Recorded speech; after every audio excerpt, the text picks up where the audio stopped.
Oh, thank you, and welcome. This is the Racing Roundup Show. You heard it there, now in our 31st year.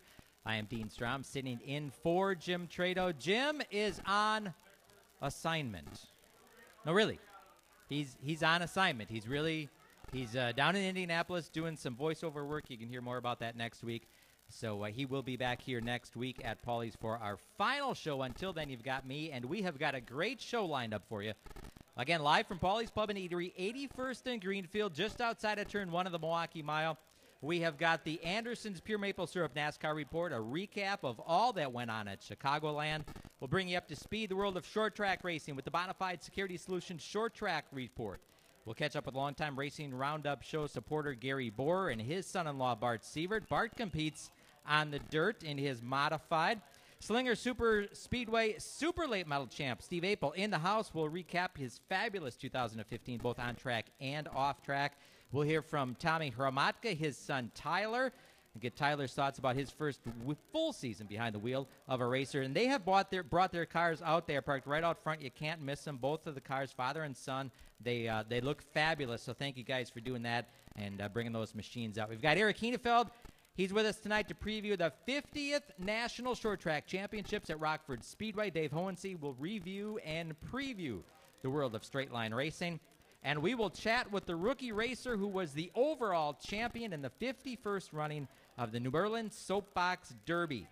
We're on the air until 7:30. Afterwards, plenty of prizes, giveaways, bench racing. Included in those giveaways, tickets to Rockford and the National Short Track Championships. We've got 2 tickets for Saturday, 2 tickets for Sunday. But you have to be here to win those. So stop on down. Again, we're on the air until 7:30. After that, plenty of bench racing, food, and fun. As always, you can catch the show, racingroundup.net. Thank you very much, Matt Rupina, for that. MattRupina.com. Coldwell Banker, Home Sale Realty. Thank you, Matt. As you can tell, we have a full show. We'll get right to it after a word from our fine supporters. Stick around. You're listening to the Racing Roundup Show on the Big 920 and on Madison's home for NASCAR, the Big 1070. We'll be right back.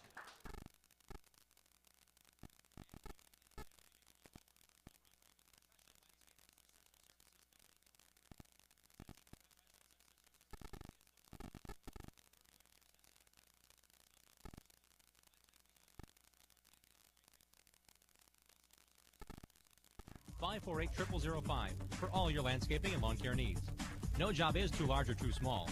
From lawn fertilization and weed control to award-winning landscape construction, Central Services is your full-service landscape company. Call the experts of Central Services at 262-548-0005 for a free, no-obligation consultation at your home or business regarding your landscaping or lawn care needs. Find out why Central Services can provide you with a visual difference in the art of landscaping and lawn care. Call 262-548-0005 or toll free at 1-800-236-LAWN. Central Services, the visual difference in landscaping. Is your business compliant with federal and state regulations? Are you sure? Business materials containing data about your employees or customers could potentially be legal liabilities. Eliminate the risk. Get compliant and sleep better. Call Piranha Paper Shredding. Piranha Paper Shredding gives your business safe, secure, complete, and green destruction of your company's sensitive information. Piranha Paper Shredding is your information destruction expert. Safe, secure, and complete information destruction is your business's best defense. Call 800-808-6577 or visit piranhapapershredding.com. Danny Lynch's at the corner of Highway 100 and Lincoln is a great place to watch NASCAR races, Packer games, Brewer games, and to meet up with your friends. Joey and Jim Lynch pride themselves on their friendly hospitality and welcome Racing Roundup listeners to stop in to watch all the races on their 14 TVs and flat screens. Danny Lynch's at the corner of Highway 100 and Lincoln has been a longtime supporter of racers, including National Road Racing Motorcycle Champion Dan Delansky. Relax around the big neighborhood bar with 2 pool tables and dartboards surrounded by TV.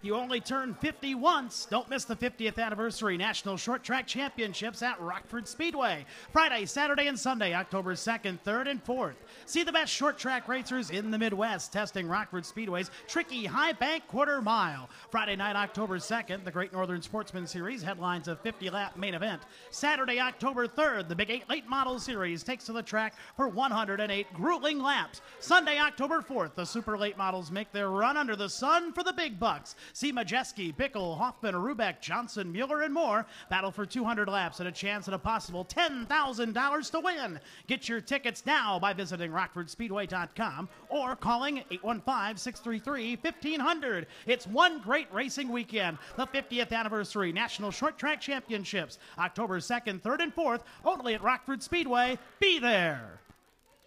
Rockford Speedway, of course, a longtime supporter of the Racing Roundup Show. Glad to have them on board. And you heard their big weekend coming up in a couple of weeks, the 50th Annual National Short Track Championships. Hey, let's bring you up to speed nationally on what's going on. It is the Anderson's Pure Maple Syrup NASCAR report.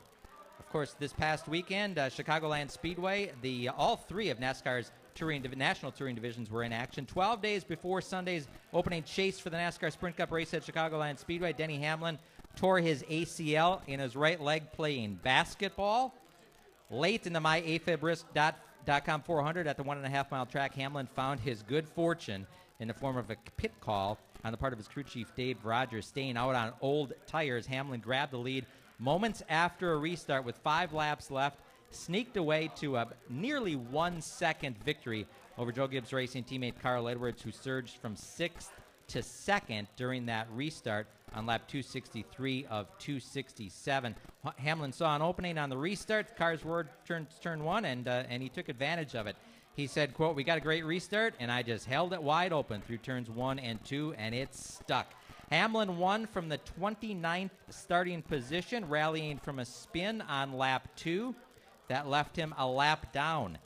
He didn't get back on the lead lap until he took advantage of a wave around before a restart on lap 129. Hamlin's first victory at Chicagoland, his second of the season and 16th of his career, ensured that the driver of the number 11 JGR Toyota will advance to the Challenger round, from the Challenger round, I should say, to the Contender round of the chase as the NASCAR Sprint Cup Series heads to New Hampshire this weekend, second race of the postseason. Reigning champion Kevin Harvick not as fortunate. That driver who vowed to pound the JGR drivers into the ground 3 days before the chase began instead pounded the turn 3 wall after contact with Jimmy Johnson following a lap 135 restart. Harvick now 16th in the championship point standings after his 42nd place finish. He will have to crack the top 10 in the next 2 races, or top 12, I should say, in the next 2 races, or win one of those races. He had an post-race skirmish, shall we say, with Jimmy Johnson, and it was actually Kevin doing most of the talking and most of the shoving. That was caught on camera as the drivers were in the motor coach. So it was interesting post-race indeed. We said Carl Edwards finished second, Kurt Busch was third, Ryan Newman fourth, Matt Kenseth fifth, Joey Logano sixth. All of those drivers are chasers. Kyle Larson finishes seventh, the highest of the drivers outside of the chase. Turning to the NASCAR Xfinity Series race on Saturday night, a race where teammates raced like arch rivals to the checkered flag. Kyle Busch surged ahead of Matt Kenseth with a crossover move on the next to last lap and won the Furious 7 300 NASCAR Xfinity Series race by .791 seconds over his Joe Gibbs Racing stablemate at Chicagoland Speedway. Again, that was Saturday night. The 2 JGR cars were the clear class of the field. Busch pulled away on the final lap to win his 4th Xfinity Series race of the season, his 4th at Chicagoland, and 74th of his career, extending his own series record. Busch's car, however, too low on all 4 corners when the ride height was measured during the post-race inspection. They were taking the car back to the Tech Center in Concord, North Carolina for further evaluation. No word yet on if there was going to be any penalties. Darrell Wallace Jr. used field mileage strategy to perfection to finish third, coaxing 67 laps out of his last tank of gas. Paul Menard ran fourth, followed by Ty Dillon, who moved into second place in the series standings, trailing leader Chris Buescher, who finished seventh on Saturday. He trails Buescher by 25 points. And perhaps the feel-good story of the weekend came in the NASCAR Camping World Truck Series, stretching his fuel mileage beyond the capabilities of most of his competitors. John Hunter Nemechek rolled across the finish line 12 seconds ahead of Tyler Reddick, who was also saving fuel. He secured his first Camping World Truck Series victory. Again, that happened Saturday afternoon at Chicagoland Speedway. At 18 years, 3 months, and 8 days, Nemechek, the 4th youngest winner in the series, and he accomplished the victory with a skeleton crew working on a team that is owned by his father, Joe Nemechek. Nemechek, a current member of the NASCAR Next Class, came to pit road for the last time on lap 94, topping off under caution 1 lap before the race returned to green. Managed to squeeze 56 laps out of that last tank of fuel. Inherited the lead on lap 149 of 150 when Kyle Larson ran out of fuel. Nemechek, in fact, ran out of fuel on the final corner and coasted to the finish line. That tonight's NASCAR report was sponsored. I should say that the trucks go to New Hampshire this weekend as well. The Xfinity Series drivers will be down in Kentucky, so the all 3 NASCAR National Touring Series will be in action this weekend. Tonight's NASCAR report sponsored by Anderson's Pure Maple Syrup, a 3rd-generation Wisconsin business and NASCAR team sponsor. Everything tastes better with Anderson's Maple Syrup. Try it in your coffee or your tea or even when grilling your favorite foods. Follow Anderson's race team all year long at Anderson'sMapleSyrupRacing.com.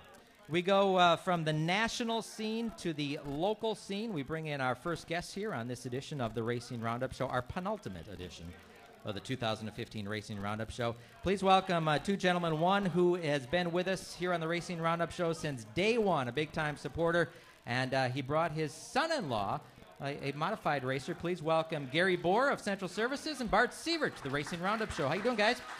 Thank you, Dean. Really appreciate it. Well, it's good to have you along, Gary. It's been great. We've been on here for 31 years, and you've been with us since day one. No doubt. That must mean that you've been around this business for a while. No doubt. The business has been around for 40 plus years, and still doing fantastic. What's really neat is all of a sudden watching a race car come right in front of you. Here we got one. we got one that just showed up. Yep, no doubt. One right inside of the studio here. But yeah, having a lot of fun with racing yet. It's been many years. Sounds good. And the guy sitting next to you, married into the family and married into the racing family. Bart Sievert, you've been around racing for a long time, but just in the last couple of years, you have strapped behind the wheel of a race car, running a modified these days. How's it going? It's going really good. Year's been a little tough for us. Just it seems like you take a couple steps forward and driver makes a mistake, and we take a couple steps back, and it's about seat time, and it's really just trying to get that time behind the car and figure out what's going on. Like you said, it's 20 plus years of watching a race car go around, helping my brother, and you know what's going on in a racetrack, but when you strap yourself into the car, it's a little difficult to put what you've been seeing for 20 years and relating that to what you're feeling in the car. Well, that was one of my questions. You, for those fans that don't know, Bart was behind the scenes with his brother Brett Sievert when Brett was running dirt late models all around the Midwest, winning championships, Sales Corners down in LaSalle, and you were the chief mud scraper, the chief tire guy. You were doing all the things behind the scenes, but then you go and strap in. At what point, when you started racing, did you say, "Oh, so that's what he meant when he said this or said that"? Yeah, it's more of all those years of frustration when you would be telling him what needs to be done in a car, and he just wouldn't get it or he wouldn't do it, and now it's reversed. He's telling me what I need to do, and you just can't feel it in a race car, or you can't. You look at him and you shake your head, and there's no way I can do that in a race car, and you kind of take it back and. You wish you would have had a little more patience with him when he's driving. Now, Brett has stepped away from the driver's seat, and you have stepped into the driver's seat. You were supportive of him all those years. Talk about the support that he has given you as the roles are reversed. Yeah, he's always been there. I can pick up the phone anytime and call him, and I'm kind of hard-headed. I kind of want to learn this thing on my own and take the knowledge I had. But especially this year, I was struggling quite a bit, and he was talking to me, and I'm like, I can't do that in the car, and. I asked him to step behind the wheel. He actually drove one night at Wilmot for us just to kind of help shake the car down because, I couldn't get it right. And thinking to myself, there's no way it can be this hard to be driving a race car around a racetrack. And, what he's able to do and the knowledge he has is he can take something that, it might take me 4 or 5 weeks to figure out. He can figure it out in, 2 or 3 laps and really identify what the issue is and what the car really needs. So he's been very supportive. It's probably more me hard-headed, not reaching out to him as much, trying to, figure it out on my own. Now, I saw you race a couple years back at Wilmont at a year-end special. Where have you been focusing your weekly attentions? Really, it's been primarily Beaver Dam. I really like that racetrack. Real racy, can get a little rough, but it's a great facility. Family loves going there. It's easy for families and kids to be at the racetrack. Real nice facility, but just trying to go anywhere I can race, anywhere I get seat time. So if Beaver Dam's not running, I'll run down to Wilmont. We went down to LaSalle once this year. We've been to 141. So it's really anywhere we can go to get some seat time. And with a modified, that is a very universal car, not only here in the Midwest, but all around the country. You can go pretty much wherever you want. What's been the biggest challenge that you have faced going from behind the scenes to one day hopping in and strapping on the helmet and the seatbelts? It's really the time commitment. I've been blessed to have such a great family, and we are a race-oriented family. But it's just the time it takes to really sit down and spend some quality time with the car and make sure everything's right. But other than that, it's just the seat time. You got to get behind the wheels, and you got to know what you can do. You got to get, for me, it's I laugh when I tell this to Gary, but I tend to be out of control more than I'm in control. But you need to know where and when you're out of control to. Right. To really ring it in and figure out what you need to be doing. Did you, at any point, did you say, what in the world did I get myself into here? Almost every week. You look at it and you get frustrated because we had a lot of success, following Brett, and, you shake your head at it and go, it really shouldn't be this hard. But, I guess if it were easy, everybody would be doing it. So everybody would be doing it. And Gary, let's bring Gary Boers, Central Services, back in here. You, as we mentioned, have been a longtime supporter of motorsports. You had cars that raced at Slinger. You had cars that raced at Hales Corners.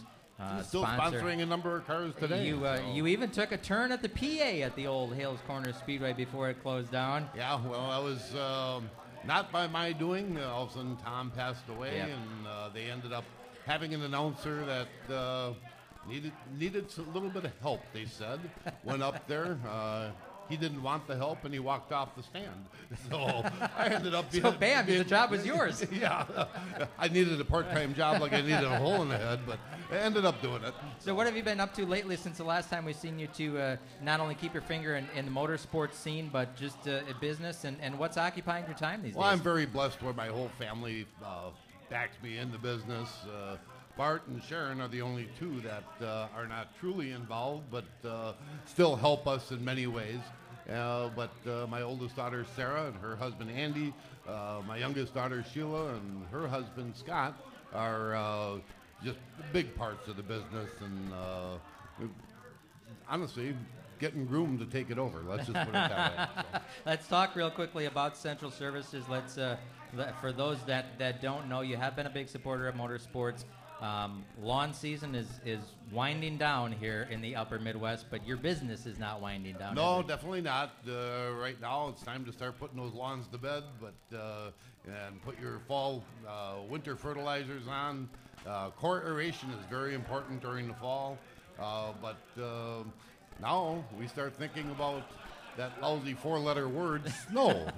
So, honestly, we're starting to pull the snow plows out and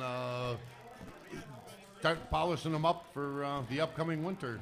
Whatever it may be. I don't like that word, but that's my own personal problem that I have to overcome. Say a couple years ago, you were on the show. I'm going to put you on the spot. You were on the show with Jimmy and I. It was one of these year-end kind of wrap-up shows, and you said, "Watch out for this Bobby Pierce kid." Isn't that kid something else? You saw him a few years ago down south, and you said, "Watch out for him." Now he's 18 years old. He hops in a Camping World Truck Series first race, runs second. Yep. Ran second at the World 100, won the Summer Nationals Tour at 18 This years last old. weekend, he ran 4 feature races and won all 4. Tri-City Speedway, Farmer City, I can't remember all the different ones, but he won 4 feature races, all in excess of $5,000 to win. So, yeah. Not a bad weekend. No, not at all. You got your eye on it? The kid's good. Got your eye on anybody else that you've been watching or grooming, or you can give us a hot tip No, on? you just got to watch Bobby. He's I'm a big fan of his. So, of course, we also have a Bob Pierce race car, too. So that is another reason I like watching Bobby Pierce. So. Bart, the season's winding down. Dirt's a little bit different than the asphalt. The asphalt there's a lot of year-end specials that a team can go travel to, whether it be a Rockford Speedway or La Crosse or Elko this coming weekend. The dirt, dirt racers are kind of held captive to the weather, and fall, it gets a little cold at night. Any year-end specials that you're planning on hitting, or have you put that modified to bed for the year? No, there's a couple shows here, but we're pretty much done for the year. One thing that we decided when I started driving was, it's going to be, family first, and we do a lot of family stuff at the end of the year, so it's really put away for next year. Talk about the people who have supported you. You mentioned the family and support that you get from them, the people that have helped you these past couple of years as you have started your racing career. Yeah, absolutely. I mean, first and foremost, it's Gary and Melody. With Central Services, without them, none of this is even remotely possible. So, got to give a big thanks to them. But not only for me, but the work he does, and Gary and Melody, that they support, short track racing as a whole. I mean, I think Gary mentioned at the beginning that how many cars he sponsors, but without people like this in the sport, the sport will die pretty quick. So. I just implore everybody else to thank all those people that are involved in their teams, and certainly Gary and Melody being one of them. My family, my wife, believe it or not, it's usually my wife and my oldest son, Nate, that go to the racetrack and turn wrenches. So, without their support or her forgiveness around the house and the stuff that needs to get done, in the racing season, none of it would happen either. So, and then, this year's been a little rough. I've been spending a lot of time at Bailing, so, the break they give us is much appreciated. Sometimes I feel like I should have a part-time job there for as much as I'm in there. And then Motor Masters and George, he's done a real good job with our motor. We brought our dirt motor to him, and he spent some quality time with it, and can't thank him enough. And and then we, Bob Pierce race cars and advanced racing suspensions. Sounds good, Gary. Speaking of thank yous, I guess it's been a few weeks now. You started or were instrumental in a thank you challenge. Honestly, I was not the start of that. Okay. You are sitting next to the gentleman that came up with the idea. It was my Bart? Son-in-law Bart and my daughter Sharon that honestly came up with the thought and the idea and started the whole thank you challenge. Let's talk about that, Bart. Step back up and talk about the thank you challenge. If you didn't see the news story that was on TMJ4 a little while ago, or if you haven't followed it on social media, tell us what the thank you challenge is and how a guy or a gal can go about getting involved in that. No, absolutely. Thanks for bringing it up. It's really just a social media challenge, and it's really through Facebook. If you go to Thank Them Challenge, and really what it is quite honestly, we're just tired of all the negative talk about the police officers and everything that's been going on. So we're challenging everybody through the social media to basically go out and thank their local police department. And we chose to do $10 gift cards. As many as you want to buy. You go out, you buy a gift card, you walk up, you give it to an officer, and for every gift card you buy, you can turn around and challenge somebody on Facebook to do the same thing. So it was really kind of a brainchild of my wife and mine, but you know what, we're I think already on like the 4th or 5th generation. It's been on the news. We've had a lot of people, including Gary and a couple of good friends of ours that have done it. We had a gentleman go out and buy $400 worth of gift cards for West Allis, and then we even had the West Allis Fire Department turn around and take the challenge and buy cards for the police department. But again, it's just really, They need to know we appreciate them. Yeah. That's all it comes down to. Buy a $10 card, give it to a cop, give it to a fireman. That's all you need to do.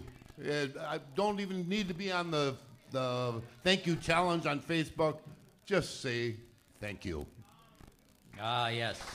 Good, worthy cause indeed, and worthy applause. So we thank you for that, Bart. We thank you for that, Gary. And Gary, we thank you for your 31 years of support here on the Racing Roundup Show. You're very welcome. Hopefully we can keep doing this for many years to come. And hopefully I'd like to thank a couple of guys that I've been sponsoring here.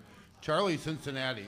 That man has been on a tear. He's tearing it up, isn't he? He really has been. He's got Central Services on the car. Donnie Source, Jr., Don Source, I believe was the champion at Plymouth. Bill Preetzel, of course. You talk about a legend. I'm very proud to have the Central Services name on the car. Going into and the then Hall of Fame. The vintage Pat Haney.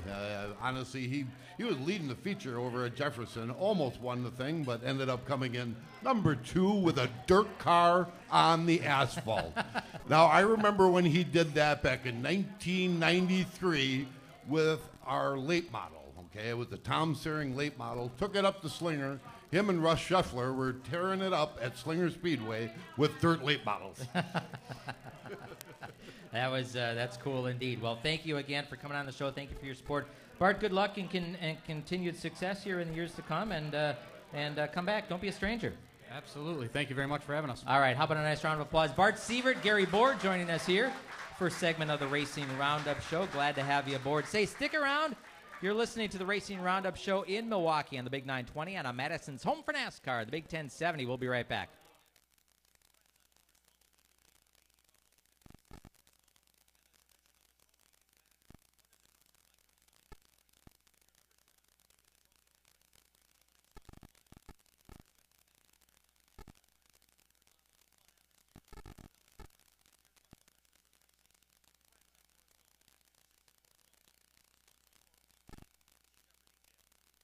Original NASCAR bar is now called Friends on Forest Home. Automatic Transmission Design is located in Germantown, Wisconsin. They've been hard at work the last 15 years in perfecting the best racing transmissions and converters. The folks at ATD have made it possible to offer the best quality and most affordably priced winning components for off-road, drag racing, truck pulling, and circle track applications. ATD may not be the biggest or most famous company in the marketplace, but they have the will and put in that extra effort to provide you with the best products available. ATD certified technicians go through a comprehensive quality checklist on every transmission and converter they build. Then it's tested on their in-house dyno. Only then is the product ready for shipment to the customer. ATD takes these steps to provide you with the best quality products every time. They are 100% guaranteed. Their no returns policy makes sure it's right the first time. The next time you need a performance transmission or converter, give Charlie a call at 262-251-7777 or visit autotransdesign.com.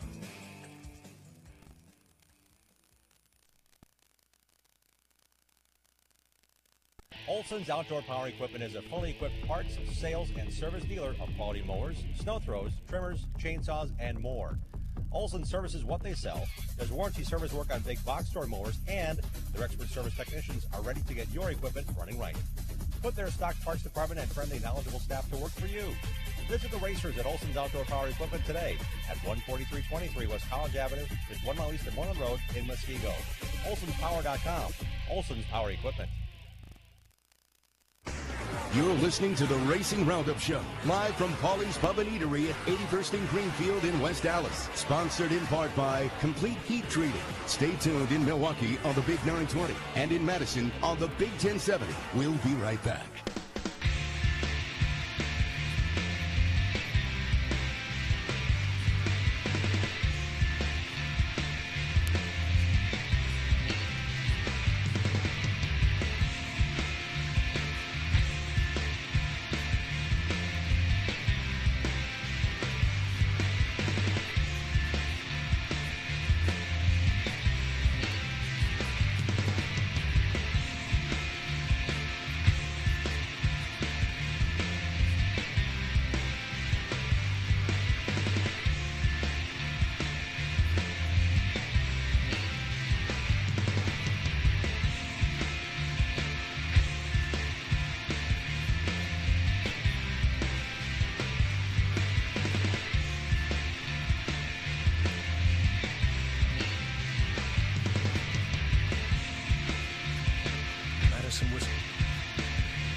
You only turn 50 once. Don't miss the 50th Anniversary National Short Track Championships at Rockford Speedway. Friday, Saturday, and Sunday, October 2nd, 3rd, and 4th. See the best short track racers in the Midwest testing Rockford Speedway's tricky high bank quarter mile. Friday night, October 2nd, the Great Northern Sportsman Series headlines a 50-lap main event. Saturday, October 3rd, the Big 8 Late Model Series takes to the track for 108 grueling laps. Sunday, October 4th, the Super Late Models make their run under the sun for the big bucks. See Majeski, Bickle, Hoffman, Rubeck, Johnson, Mueller, and more battle for 200 laps and a chance at a possible $10,000 to win. Get your tickets now by visiting rockfordspeedway.com or calling 815-633-1500. It's one great racing weekend. The 50th Anniversary National Short Track Championships, October 2nd, 3rd, and 4th, only at Rockford Speedway. Be there. Back on the Racing Roundup Show, Dean Strom sitting in for Jim Tretow. We are live at Paulies Pub and Eatery, 81st and Greenfield. They like how I pawn off those reeds. That was good. I figured, we'll put Eric to work. He's here. We'll put him to work, and I can save the voice a little bit. And we got over an hour of the show left, so I got to save it. Say, we are at Paulies tonight, and we're going to be here next week. We want to send a special thanks to Joey and Jim Lynch for hosting last week's show at Danny Lynch's Highway 100 in Lincoln. That was a huge success, so thank you guys for having us last week at Lynch's. We are back at Paulies this week, back here next week. This, of course, the penultimate edition of the 2015 Racing Roundup season, now in our 31st year. Say it's time for the Bonafide Security Solutions Short Track Report to select the right business and residential security system for your needs, including alarm systems, closed circuit, and card access. It's a lock. Contact a great Wisconsin short track supporter at 262-790-9400 or go online, bonafidesafe.com. After Mother Nature delayed the start of the 35th annual Wisconsin State Championships at Jefferson Speedway, the racing action went on late into the night on Sunday. In fact, I should say Saturday, in fact, into Sunday morning. When the dust settled, it was Sean Scheel of Lake Mills standing tall. He was named the overall winner after combining finishes of 2nd and 4th to win the 65-lap late model features. The strong run gave Scheel his first ever Wisconsin State Championship title at Jefferson Speedway's Premier Division.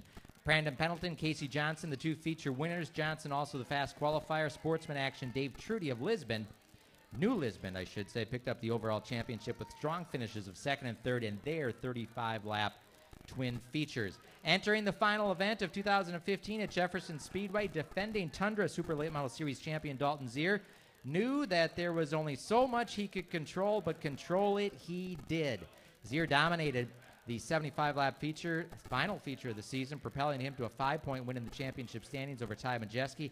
Zier went now back-to-back in Tundra Super Late Model Championship standings. Casey Johnson, that is, finished 2nd. Mike Litchfield 3rd. Ryan Farrell was 4th. Fast qualifier Dan Lensing rounded out the top 5. IRA Outlaw Sprint Series in action Saturday night at Beaver Dam Raceway for the inaugural running of the Scott Semmelman Memorial. Mike Reinke had the race in hand, checking out from the field before he suddenly slowed, pulled to the infield on lap 19 of the 30-lap A main. Reinke's misfortune handed the lead to second-running Jordan Goldsberry. Goldsberry then cruised the rest of the way, earning the win in convincing fashion, outdistancing his nearest rival, Jeremy Schultz, by nearly a straightaway. Jason Johnson became the final podium finisher after making a last-lap pass of visiting racer Brandon Wimmer. Bill Baylog finished 5th. Scotty Neitzel, evening's fast qualifier. 3 races remain on the IRA slate for 2015, including a doubleheader weekend. Friday and Saturday, races at Luxembourg and Dodge County. Ben Schmidt leads the point standings by 8 over Neitzel and 31 over Bill Rose. We talked last week about the big fall festival, the Chilton Fall Festival up at Chilton Speedway. They had, 72 divisions of racing with 386 laps of feature action or something. They had, it was just absolutely absurd how many cars they had. Rain midway through the Friday night portion, however, caused that to be pushed back to Saturday afternoon. They started nearly 3 hours early on Saturday afternoon, provided a full 12 hours of action-packed racing, the Chilton Fall Invitational. One of Friday night's headliners, which got pushed back to Saturday afternoon, was the MSA 360 Sprint Show Heat races were won by Kurt Davis, Doug Wondera, Robbie Worth, Brandon McMullen. Brandon McMullen won the feature over Tim Hattie and Kurt Davis. Davis, a guest on the show last week. You'll recall that it was the richest MSA 360 sprint show in the history of that division. The late models were also in action. They settled the Wisconsin Dirt Late Model Association Championship. Brad Miller won a heat, did Taylor Scheffler. Joel Bennett also won a heat. Joel Bennett was the feature winner over Tom Nayert and Brad Miller. Brad used that third-place finish to propel him on to the 2015 WDLMA Championship. Grand National Division also in action. Charlie Cincinnati, the feature winner. Charlie's going to be a guest on the show next week. Never at a loss for words, always exciting both on track and off track. So Charlie Cincinnati picks up a win this weekend at the Chilton Fall Festival. Kodiak Wirtz, Charlie Cincinnati, Steve Wirtz, and J.J. Pagel also picked up heat wins. Again, that was his past weekend at Chilton. Tonight's short track report brought to you by Bonafide Security Solutions. Raise your security IQ. Learn more about the wide variety of security products, including safes and gun safes, by visiting bonafidesafe.com. Bonafide protects what you value. And since we're talking about short track racing, it seemed like a good time to bring in a guy who had a heck of a short track year. Let's welcome him back to the Racing Roundup Show, the 2015 Slinger Super Speedway Super Late Model Track Champion, Steve Apel. Thanks for having us. How you doing? Good, yourself? Doing excellent. You know, just you can't even tell unless you were watching on RacingRoundup.net that I'm scrambling here for my notes, but we got them, so it's all good. You had an exciting year, didn't you? We definitely did. Let's not talk about racing. Let's talk about being a dad for the first time. Being a dad was by far the best thing that happened this entire summer. I told the wife after Cameron was born that being a dad and being a dad to an awesome family is 1,000 times better than any feature win or any championship that we would have won this year or even in the past. It's just super, super special, and excited to see him grow, and he's a great kid so far. How many diapers have you changed so far? A lot. A lot, yeah. Okay, all right. How many times have you gotten up in the middle of the night? Once in a while. Yeah. You're a better man than I. I have a pretty good wife. She's very supportive of racing and does very well as a mother. Turning to racing action, Slinger Super Speedway Track Champion, third year in a row. Man, what a season it was. As a guy who got to watch every week, you and Dennis Prunty go back and forth. It was just a fantastic battle. You come down to the last night of racing. 5 points separate you and Dennis in the championship chase. And if all goes according to plan, it's going to come down to whoever finishes ahead of the other guy in the feature action. And then qualifying comes around. And you come in from qualifying and go, man, something ain't right with this car. What happened? Yeah, we got done with qualifying, and on the last lap, it felt like I had a vibration. Really didn't know what it was, and thought maybe it was just myself, maybe something in my head that was just overthinking something. But came off the track and stopped. Brother pulled the tape off the nose. We could do every single week, and I couldn't get the car in gear. Every time I put the car in gear, the car would kill itself. So knew something was wrong, either transmission or clutch related, and got the car up to the pits and started tearing it apart. And luckily, it happened when it did. The first clutch disc in the clutch pack started to self-destruct, and it worked out perfect. I mean, good timing and having bad luck was the key to the championship that night. The guys worked really hard to get the transmission out, clutch out. It's not an easy task at the track when you're up in jack stands and trying to work underneath the car to get everything apart and cleaned up, and then figure out what's wrong and go and put the new one in. So luckily we had parts in the trailer to get everything back together, and made it back out for a few laps for the feature, and came down to the feature. Thought we had a pretty good car, and kind of got boxed in at the beginning of the race, kind of trying to bide our time. I knew it was a long race, and we saw Dennis get in the wall, and once he was out, kind of took all the pressure off me, and at that point we just go for the win. Dennis broke free of traffic, if you will, ahead of you. So in the feature, when he crashed, when he had that wheel break and crashed, he was ahead of you. Talk about the emotions between him being ahead of you, you see him crash, and you hear over the radio, he's not coming back. Yeah, I've been in that spot before. 3 years ago or 4 years ago, we were racing for a championship with Dennis. He started on the front row. We started back in the field in 12th. We knew we had to catch him. Just really came down to we knew that Dennis was going to get out in front, try to keep our cool, keep our tires on the car, and try to make a run towards the end. Everything kind of works out usually in the race, and hopefully you get in the right lane and can get through traffic without using up the car too much to have a shot at the end. Now you branched out a little bit here in 2015. Went and ran the Red, White, and Blue State Championship Series up at Kaukauna. I think a couple of Thursday night programs as well. You win the Red, White, and Blue State Championship. You win the Slinger Championship. You did that with the same car, didn't you? Yeah, we did. It was a ton of work. I mean, just even having two cars to race twice a week, 7 or 8 times in a year, it's a lot of work. But having the same car, it really came down to protecting the car to make sure that we didn't have any issues or have any malfunctions or get any wrecks. That's really what it came down to. Had a lot of good runs at Kaukauna. I think we ran up there six or 7 times. Finished second once, won twice. It was a lot of fun. Really have to say thank you to the Quickie Foundation and the Driver Development Program. With their support, that was able to let me branch out and do that. And we got some races coming up, Elko and Lacrosse. Without their support, it really wouldn't be possible, and I can't thank them enough. We knew once we were in that program that we had to kind of step up our game and run other tracks, and I'm glad we did it, and really, really thankful for all the opportunities that they've given me so far, and look forward to the last 2 races of the year. Let's talk a little bit more about that. The Alan Quickie Driver Development Program was something that came about here in 2015.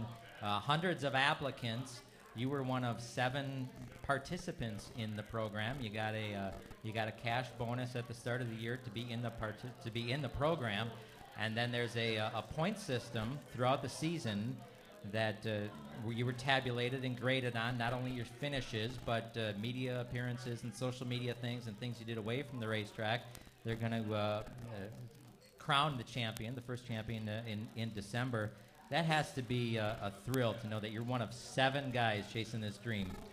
Yeah, and there's a lot of money in the line at the end of the year, $54,000 something dollars, and it's a lot of money for a short track team. Doesn't matter who you are.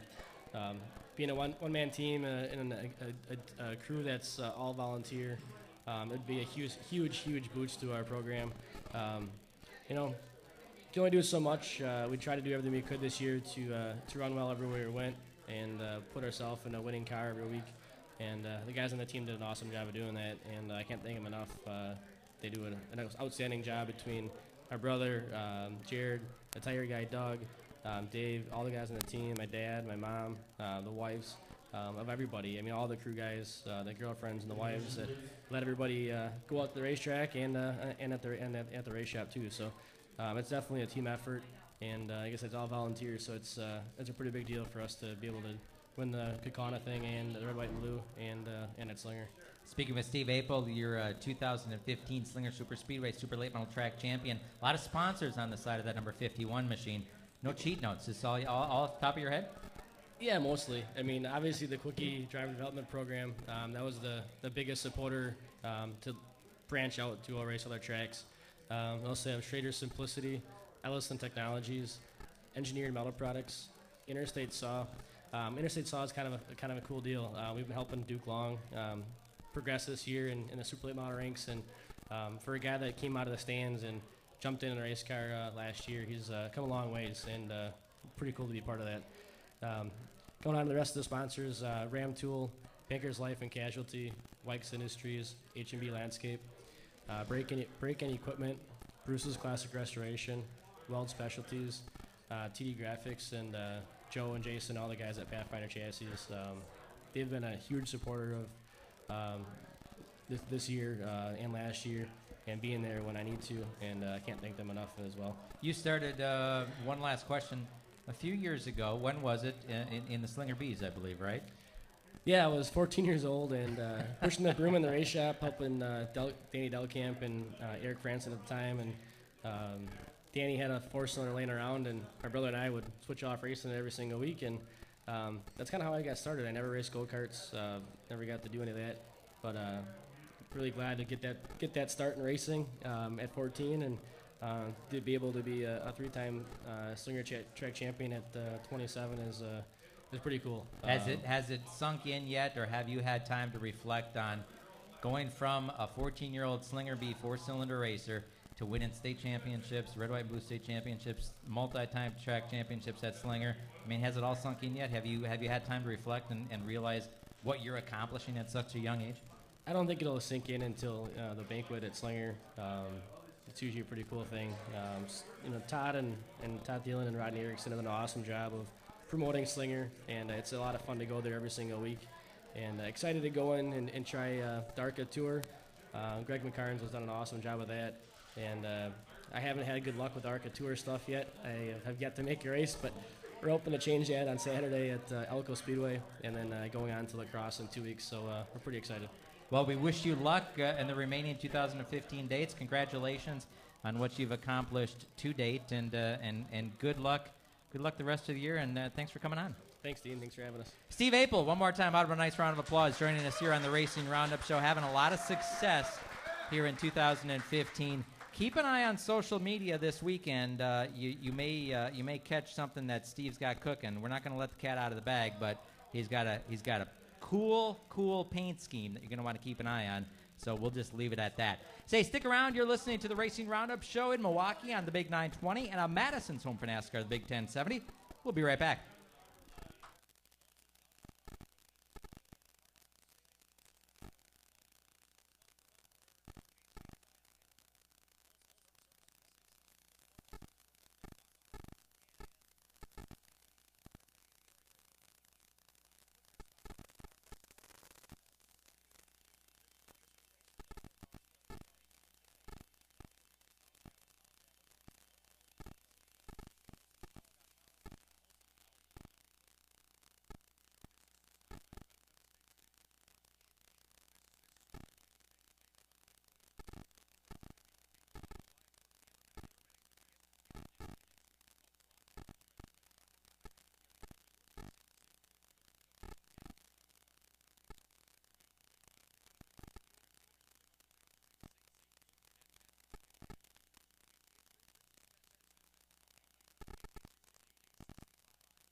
You heard the advertisement there for Playoffs Pub. They have a big event coming up this Saturday, September 26th from 1 to 6.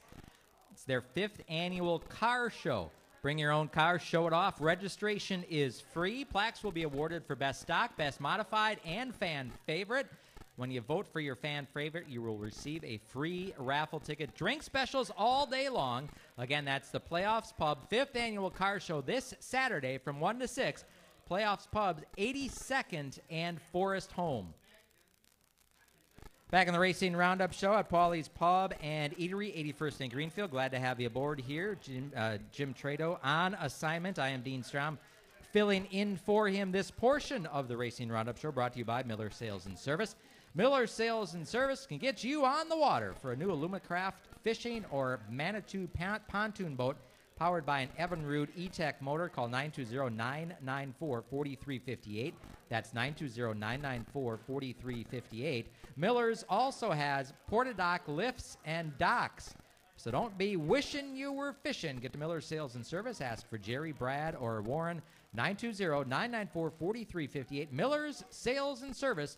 All their inventory is online at millerssales.com. Want to also remind you and encourage you to head on out to the Dodge County Fairgrounds. Wisconsin's fastest cars take on Wisconsin's fastest track this Saturday night as the bumper-to-bumper IRA Outlaw Sprints bring their 900 horsepower Thunder to the Dodge County Fairgrounds half mile. It's the annual Checkered Classic. Joining IRA will be the Mid-American Stock Car Series and a rare dirt appearance, plus MSA Sprints and vintage mods. It's going to be Sprint-tacular. The IRA Sprints on the ultra-fast Dodge County Fairgrounds half mile this Saturday night, September 26th. Gates open at 4:30, warm-ups at 5:30. Racing to follow. See IRASprints.com for more information. Come feel the thunder. Glad to have. Oh, we're getting all this paperwork handled. Hang on. All right. See, I'm like when I'm done with it, it's going over to that pile. So when all this paperwork gets over to that pile, we're all done. So we got a ways to go.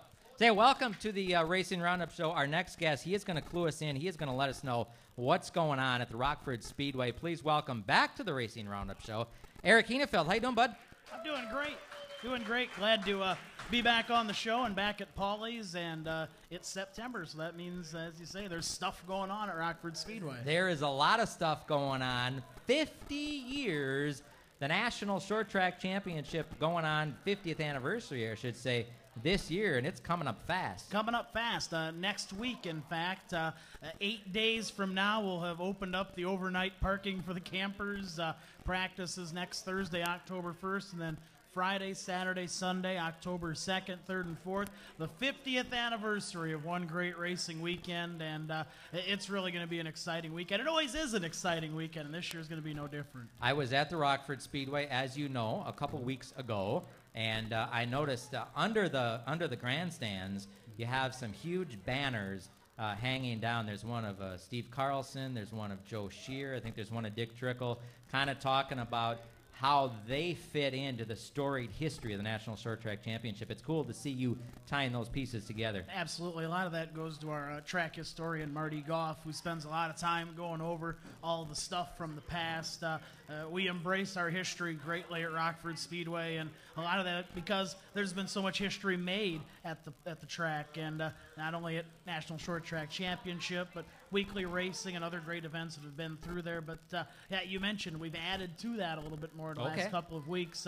Former winners of the event, be they the 8-time winners, Carlson and Shear, Dick Trickle, the first ever winner, 3-time winner. I saw today where we've got the Mark Martin banners, Junior Hanley banners, and I think we've got a few more to add to it too. It's kind of like cool. It's kind of like the rafters of a sports arena where all the championship banners are hanging. It looks really neat down there on the concourse. It does. I walked under there, and that was the first thing I noticed. Dang, that's cool. So I appreciate the history of short track racing, and I was noticing those banners, and they do look cool. Let's fast forward to October 2nd, 3rd, and 4th. It's a 3-day weekend.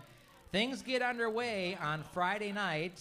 Of course, we can't get underway at 7 o'clock. We have to get underway at 7:07. Right on the number. That's just the way the Rockford Speedway rolls.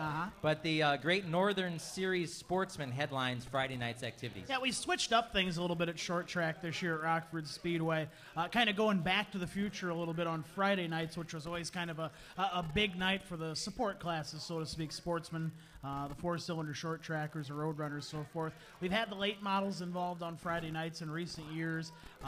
We've given them, really every division is there, has one night, one event throughout the weekend. So Friday night, with our association with the Great Northern Sportsman Series, we, I think at Rockford Speedway, have held more GNSS races than any other track in the Midwest. So they're going to headline Friday night of National Short Track Championships. The Sportsman 50-lap feature. You mentioned some of the drivers in passing in your Jefferson results. Dave Trout, who's one of the best sportsman racers around, Jason Toma, people like that, will challenge the Rockford Speedway top runners. And the Sportsman 50-lapper at Rockford, whether it's Friday night, Saturday night, is always a terrific race because really there are some outstanding sportsman racers, and for whatever reason they all converge on Rockford that weekend, and it just makes for some real exciting racing. Our American Short Tracker four-cylinder cars, and you've got the chance to see them a couple of times this year, they're exciting to watch. They'll be on hand running a 40-lap feature along with the Road Runners, the Road Warriors at Rockford Speedway, which run, well, if it doesn't rain, 30 nights throughout the year. Wow. They're there so much and put on a great show. The Hornet Bandit four-cylinder challenge, much akin to a Slinger B, the Hornets and the Bandits. And then our second women's championship race. We did this last year for the first time. A supporter of racing from down in our area wanted to put on a show for the lady racers in the four-cylinder class last year. We threw it at the end of our season with our Enduro and had a good enough response where we're going to bring it back this year and put it on Friday night of short track. Cool. Saturday night of short track, that's October 3rd. Start a little bit earlier, a little after 5 o'clock. And the Mid-American Stock Car Series headline, along with the Big 8 late models running a 108-lap feature. Saturday night has become one of the most popular days of the National Short Track Championship at Rockford Speedway, Dean, and that Big 8 Series race has always got a little twist at the end somehow, and 108 laps. With those cars that are so used to 30, 40, maybe 50 laps, 108 is really a test of men and wills. Last year they went 3 wide to the finish line with sparks flying.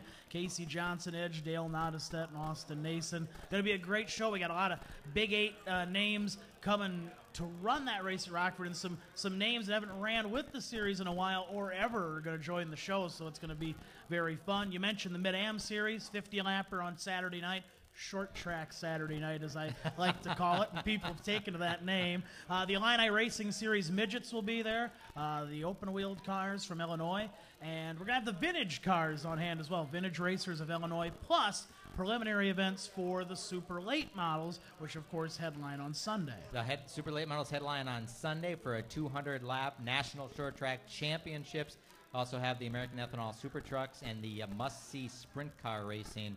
Man, sprint cars on that Rockford Speedway, it must be insane. I think the term is already used by a short track to the east, but I called it the world's fastest short track show last year on Sunday in National Short Track Championships, because you got the sprint cars and the super late models. The sprint car track, well, to give you a little perspective, I think the super late model track record at Rockford is 12:77, which is really getting around. The sprint car track record is 11:30. Wow. And that's really stupidly, insanely fast. So we're going to have that on Sunday. You mentioned the 200-lap National Short Track Championship, and what a great race and the tradition we have there. And we've got a pretty good lineup of drivers set up to run that are entered already. Ty Majeski is going to be running National Short Track Championships for the TK Racing team from the south suburbs of Chicago.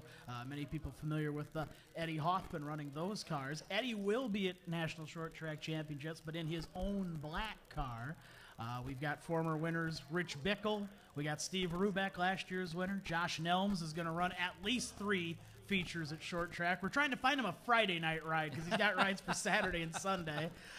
Brad J.J. Miller, Austin Nason, among those that are entered. There's a bunch more that I'm forgetting off the top of my head, but it's lining up as a pretty stellar group, and the entries kind of keep rolling in. So really looking forward to that 200-lapper, and it's always it's so fun to watch that race at that track, and for me, it's the big race I grew up watching, living not that far from the track, and so much can change throughout a distance race at Rockford, and with those super late model cars that push it to the limit, with so many guys from so many different areas, and that's what's always made the race fun, is you get these guys from different areas, and they're not necessarily maybe familiar with the place, or they run it a little different, and it just always leads to some very entertaining stuff. You were kind enough to bring tickets for us, 2 tickets for Saturday's festivities of Short Track Weekend, 2 tickets for Sunday afternoon's festivities of Short Track Weekend.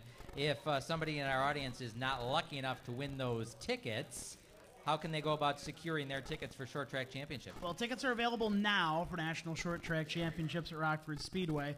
You can call our office at 815-633-1500 for more information on multi-day tickets. We do, a 3-day, a 2-day pass, things of that nature, and that's the kind of thing where you got to call the office to get it taken care of. If you want to take care of individual day tickets, you can call the office. If you're in the area, you can visit the office there by the Speedway or go online. That's a very easy way to do it as well at rockfordspeedway.tix.com. Saturday night and Sunday afternoon, we do have some reserve seating, but we also have general admission seating all 3 days. And if I have a moment here, I'd like to mention that this year, for the 200-lap National Short Track Championship, along with everything else going on, it is possible for one super late model driver to win as much as $10,000. I saw that. $6,000 to win. We've bumped up the winner's purse and the purse all the way through the field. But we're doing lap sponsorships this year for National Short Track Championship. And if anybody's interested sponsoring a lap or laps, call the Speedway office, get in touch with myself. If there's anybody here at Paulies tonight in the house that is interested in that, talk to me. We'll get it taken care of. It's $20 a lap. All the money goes back to the racers who lead those laps. We don't take any of that, for whatever to make money, so to speak.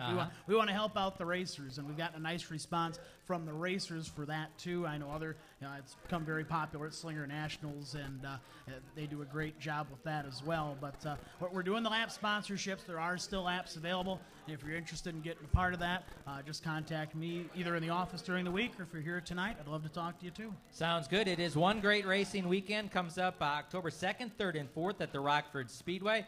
He's Eric Hanefeld. Thanks for coming on and being part of the show. Always fun to be on the show and talk with you and hang out at Paulies. All right, sounds good. Eric Hanefeld, Rockford Speedway. Stick around.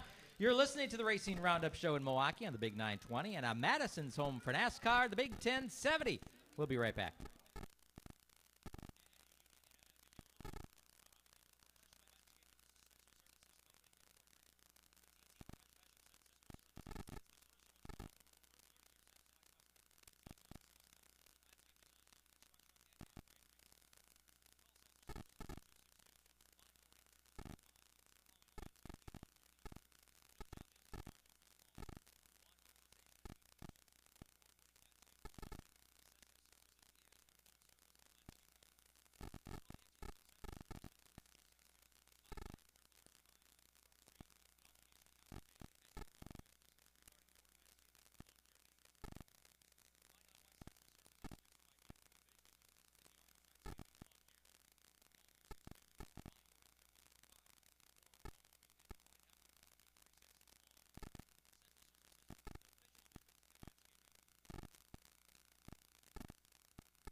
Thank you, Dean Strom, sitting in for Jim Tretow, who is on assignment. Jimmy will be back next week. Glad to have you here at Paulies Pub and Eatery. As they said, we are on the air until 7:30. After that, come on down. We've got door prizes to give away. We got those tickets to National Short Track Championships, so you got to be here to partake in that. So come on down. Still time to make it in. Paulies Pub and Eatery, 81st and Greenfield. This portion of the Racing Roundup Show brought to you by Borchard Speed Automotive, Wisconsin's largest speed shop at 6101 South 27th Street in Greenfield. Get your race car or street car dyno tested with Borchard's in-house dyno. Drive your car onto the dyno bay. Watch how much horsepower you can get at the rear wheels. Maximize your performance at Borchard Speed Automotive. We want to welcome in a couple of guys who were kind enough to bring their racing machines down here to Paulies. Please welcome a father and son tag team, Tom Hollywood Ramatka and Tyler Ramatka, to the Racing Roundup Show. How you guys doing? Good. Good, how are you? Excellent. Hey, thanks. I think one thing before we get started here, I think that we should all give Dean a big round of applause for sitting in for Jim. Didn't he do a good job tonight? Hey!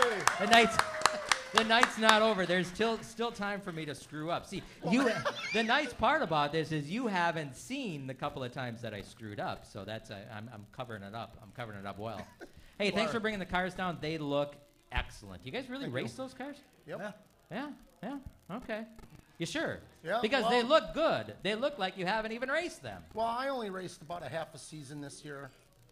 I didn't run the whole season. I took some time off, and we spent a lot of time working on Tyler's cars, so that's why I didn't race every week. And Tyler, step on up to the microphone here. You, 15 years old, hopping behind the wheel of a late model, not only at the Slinger Super Speedway, but I seen you started to dabble in some racing down at the Rockford Speedway. This has to be cool. You don't even have your driver's license yet, and you're running at two of the most historic, fastest tracks you can run at. Yeah, it's a big step up from racing go-karts, and it's a lot faster, and you're running really fast laps, and it's just really exciting. What has it been like? Now you've, of course, your dad has been racing for a lot of years now, and 35 years. Okay, all right. Been racing for 35 years now. You've been sitting in the grandstands watching them. You've been in the garage helping them. You've been in the pit area helping them. What's it like now to go from that side of the fence to hopping in the race car and getting to do it on your own? It's a lot harder than I thought it would be. Tell me about what's harder than you thought it was going to be. I mean, your dad and other guys make it look really easy, but what exactly has been harder than you thought it was going to be? Well, running my line and picking up the throttle and braking, and it's been a work in progress. Okay, so you're a young guy. You got to be computer savvy, and with all those games and stuff, have you been able to practice or get any help by going online and racing an online simulator or anything like that? Yeah, a little. I mean, I do a little racing, yeah. Okay, you ventured out then. You started at Slinger Speedway. That's your dad's home track. You started there, and I caught you a few weeks ago down at the Rockford Speedway. How's that progression been going? I like it at Rockford. It's pretty fun. All right, it's different though. I mean, they're both quarter-mile tracks. Slinger's a little bit more high bank, but there's some similarities and there's some differences. Talk about those. What you can learn from one or the other. Well, Rockford, you preferably run the top, and then Slinger, the preferred line's like on the bottom. So, and then I think that's it. There's also. It seems to be a little easier to get out of trouble at Rockford on the bottom because nobody runs down there. At Slinger, you go to the bottom is where everyone wants to be. So it's a little harder to run at Slinger. It seems to be easier for him to maneuver around Rockford at this point. Tom, you've been, as you said, been doing this for 35 years. The boy now steps in and starts doing that. Is it hard? Is it hard to sit back and watch your son race? Oh, I've had a lot of trouble this summer. I mean, we took him to Madison early this year, and he ran the half mile at Madison, and I couldn't sit still. And then we took him to Kaukauna, and he ran the half mile up at Kaukauna, which he did much better. It's hard for me to watch, especially on those bigger tracks. Yeah. Because the straightaway speed matches a lot of the other guys. It's the corner speed that is where they get, where they're a little slower. But they're hauling the mail down the straightaways. I'll tell you, man.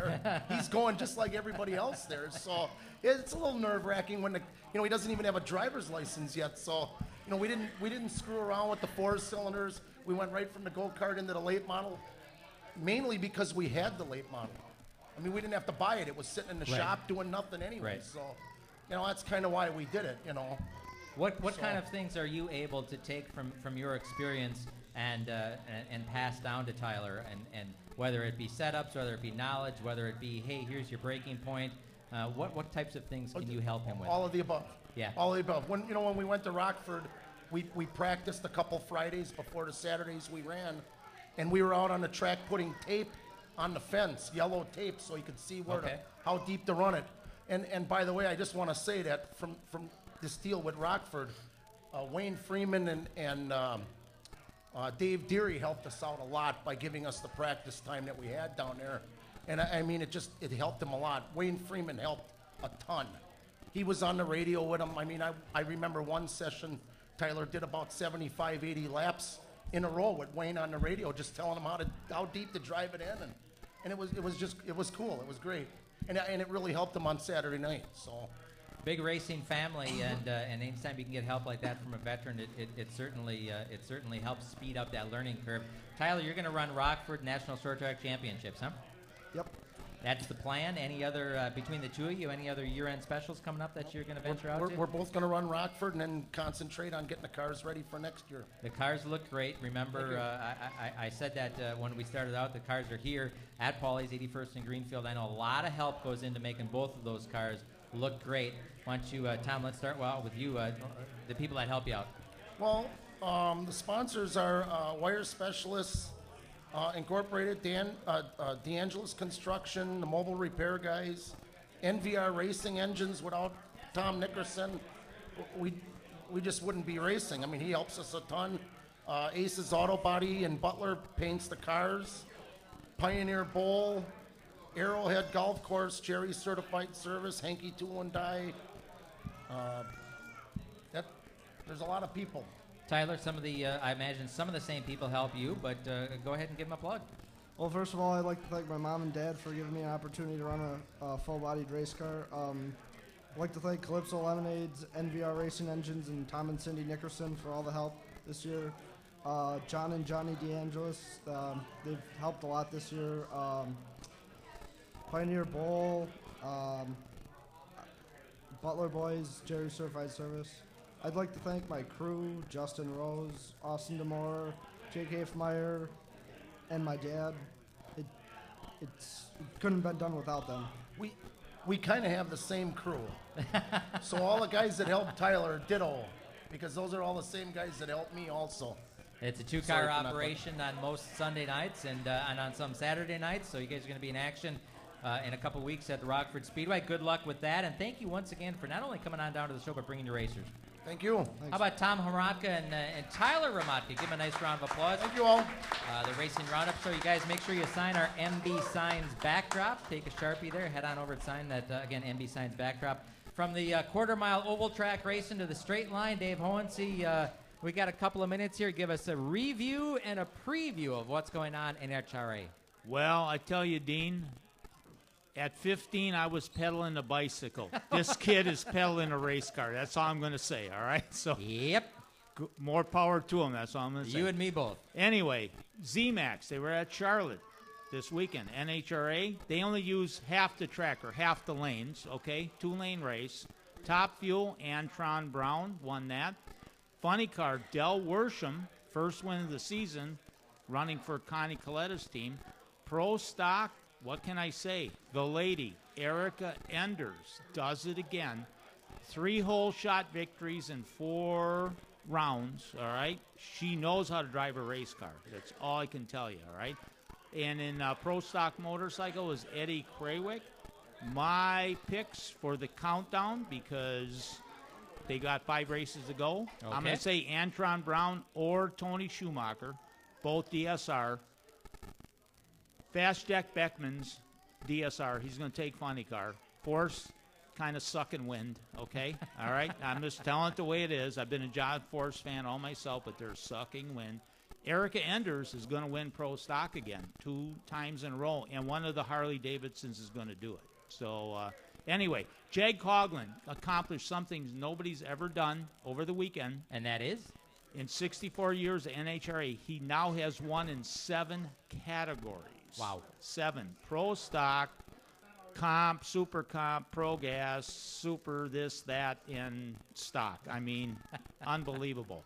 And I'd like to thank the crew for putting up with me all year. I don't think I'm going to be here next week. Oh, come on. All right? No, I got to be out of town. All right? All right. And I'd like to thank the staff at Paulies. And you do a great job, Dean. Very professional filling in for Jim. I just have to say that. I've done it a couple times, and I'm not so good at it, but I have fun. Okay? That's it. Thank you, Dave Owensy. Thank you for the kind words. Thank you for the drag racing report there. Say, we got one more segment. We are going to come back with the winner, the champion of champions from the New Berlin Soapbox Derby. We will meet that young man in just a moment. Stick around. You're listening to the Racing Roundup Show in Milwaukee on the Big 920 and on Madison's home for NASCAR, the Big 1070. We'll be right back.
Back on the Racing Roundup Show, just winding it down here. One segment to go.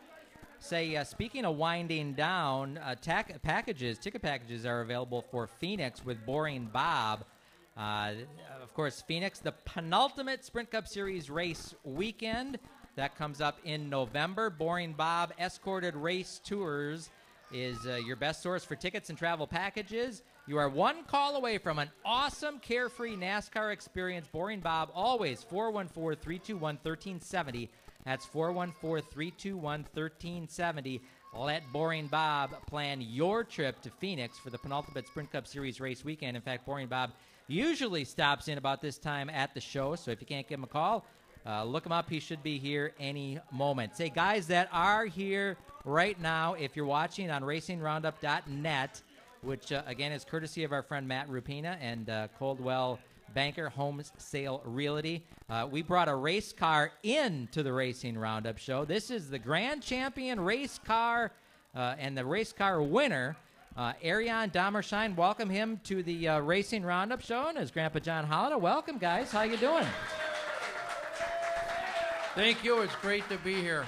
All right, so this is the car that was the grand champion, the champion of champions for the New Berlin Soapbox Derby just 2 weekends ago. And Ariane, you are the champion of champions, and this was your first time doing it. How did you do it? Well, mostly, I don't really know. It all happened so fast, huh? Yeah. Yeah, okay. Now, you were a rookie driver, so you got to participate in a practice on Saturday. Now, when I saw you on Saturday at practice, you had a GoPro camera strapped to your helmet. That was pretty cool. Did you go home and watch the film then and learn some things by watching? Yeah. What'd you learn? To stay straight in the lane. Stay straight in the lane. That's the fast way, huh? Okay, all right. Well, you did that. You stayed straight. If you're unfamiliar with the New Berlin Soapbox Derby, it's contested once a year. It's the weekend after Labor Day in New Berlin, and this young man is the champion of champions. There's 3 age classes. There's Class A, B, and C. 6 through 8 year olds are in Class A. 9 through 11 year olds are in Class B, and then age 12 through 16. They take the champion of each class and run them off for a champion of champions, and you won it your first time. Were you excited? Yeah. Yeah? All right. You haven't even gotten to awards night yet. Wait until you get to awards night on Sunday. They come up with prizes. I mean, there's all sorts of prizes. You're gonna need like a pickup truck, I think, to take home all the prizes. You excited about that? Yeah. All right. Let's bring in the guy who built this car. John Hollida, you built this car, and you got a champion of champions here with your grandson. Your son is a former champion. Your daughter is a former champion. I think you got this figured out. Well, there are some tricks to all racing, as all racers know. You can ask me some of my secrets, but I won't give you all of them. That's cool.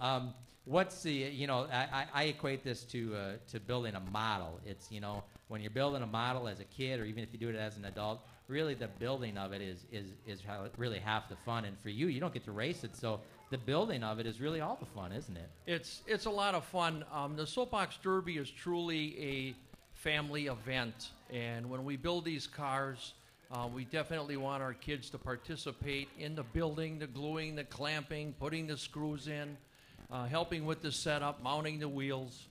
But like this particular race has been going on for 51 years now, and it started out where they closed Racine Avenue in New Berlin and raced these cars off of hay wagons years ago, and it's now evolved to a 1,000-foot track at Valley View Park in New Berlin, where the commission members own 2 outbuildings. They take care of the 1,000-foot track. The grounds are owned by the City of New Berlin Park and Rec. They just let us use this facility for this race once a year. And everything for the kids, it is for the kids. I mean, we raise money, or the commission raises money through sponsors, And it all goes back into prizes for the kids, and it's really a neat event. It's open to anybody who lives in New Berlin, or if you don't live in New Berlin, your kids can still participate.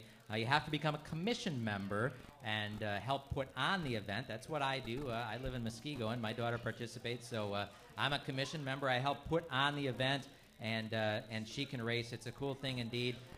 John, thank you so much for bringing the car down. Thank you for coming on. If the fans want to learn more about this, they can go to NB, as in New Berlin, soapboxderby.org, and learn more about what goes on race weekend. And Ariane, congratulations on winning, man. That's good. That's cool.